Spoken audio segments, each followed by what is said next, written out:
Hey guys, Logan here, and welcome back to my Mission Impossible series. I am nearing the end of my series of Mission Impossible reviews leading up to Mission Impossible Fallout. I already covered the first 3 Mission Impossible movies, and now I'm going to be reviewing Ghost Protocol, directed by Brad Bird, who gave us 3 Pixar films technically. The first and second Incredibles movie, as well as Ratatouille, and it's about the IMF being shut down when it's implicated in the bombing of the Kremlin, causing Ethan Hunt and his new team of IMF to go rogue to clear their names. Now, the first Mission Impossible film was a great start of a potentially great franchise. The second became the downfall of Mission Impossible. The third one was a slight improvement, but wasn't really all that great, nor good. It was still a okay film. And before this film even hit theaters, a lot of people were really doubting that this film was going to be good, simply because it's the 4th film in the entire franchise, and usually a 4th film doesn't turn out to go the way they plan to do. And a lot of people were doubting that this film would do well both financially and critically. Surprisingly, this film proved all of the naysayers wrong. This was one of the most pleasantly surprised films probably in the past decade. And keep in mind, this movie came out in the year 2011, like I just said, a year of some pleasantly surprised films that became hugely successful, both at the box office and amongst critics and audiences, like Rise of the Planet of the Apes, Real Steel, X-Men First Class, and Fast 5. The guy who directed the first film, I don't know his name and I haven't gotten to who he is, but he did a great job with that film. John Woo did a pretty mixed job with what he did with second Mission Impossible film.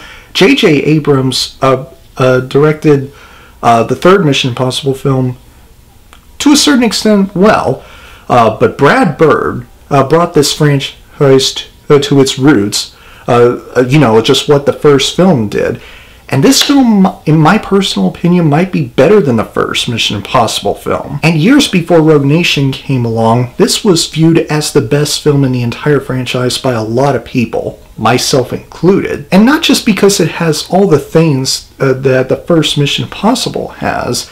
It's what this film did that make the things that we love about the first Mission Impossible film and made them even better. The sleekness of it, the coolness of it, the action-packed of it, and the intensity alone really made this film so well directed, so well written, so much action-packed, and so much fun and exciting to watch. And I can't get through this review without talking about Tom Cruise as Ethan Hunt. He is Ethan Hunt 100% in this film.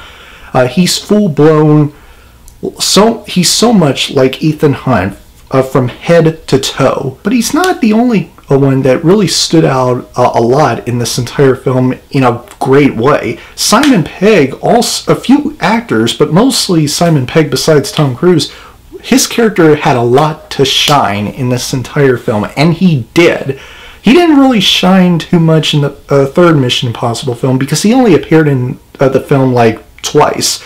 In this film, he gets a lot more screen time, and probably almost every scene of this film, he was in it. And I really thought his character was redeemed in so many ways. And let's talk about Jeremy Renner. He was awesome in this movie.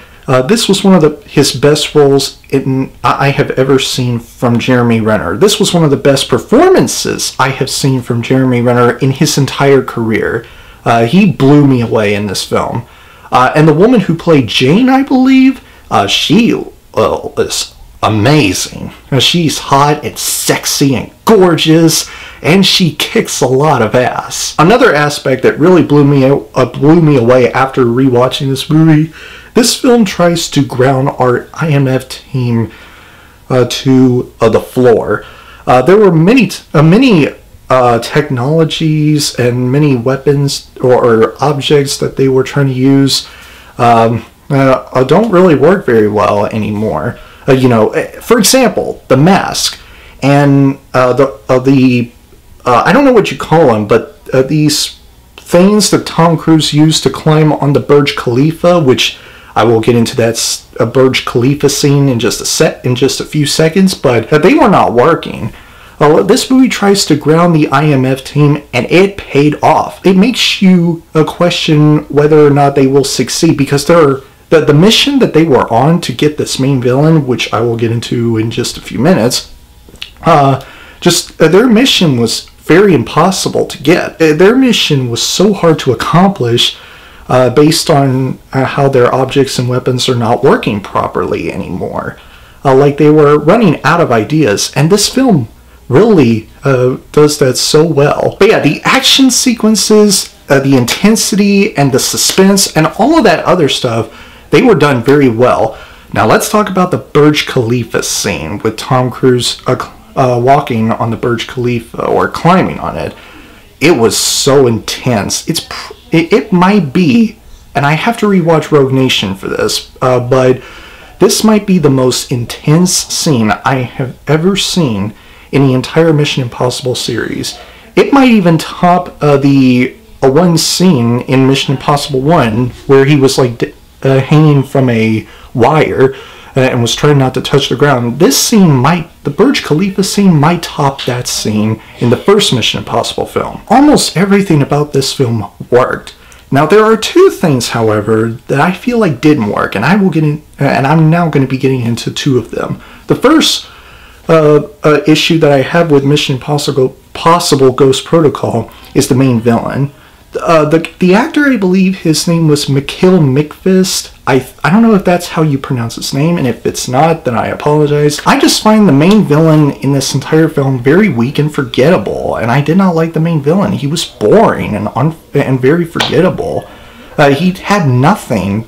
He's barely in the film, but he did nothing to demonstrate that he himself to be a great villain in this entire film, nor a good villain. He's pretty much a weak villain. The second issue I have with this film is the editing sometimes gets choppy at times. Not a lot, just sometimes. There were some quick shots that kind of bothered me, just the way that the action sequences were shot and edited pretty quickly. Just a few shots that kind of gave me a headache just for a brief minute. That's my second issue with this film. Other than that, Mission Impossible Ghost Protocol before Rogue Nation was the best film in the entire series, based on how well structured, how well directed, how well acted, and how great the action was. I'm going to give Mission Impossible Ghost Protocol a gold medal of honor. So anyway, guys, that is my review for Mission Impossible Ghost Protocol.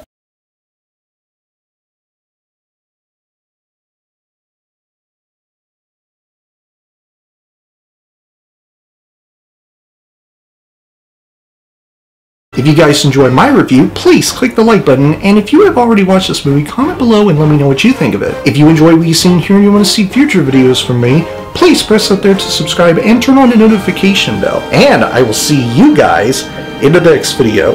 Have a great week, Battle Squad, and as always, fight the good fight.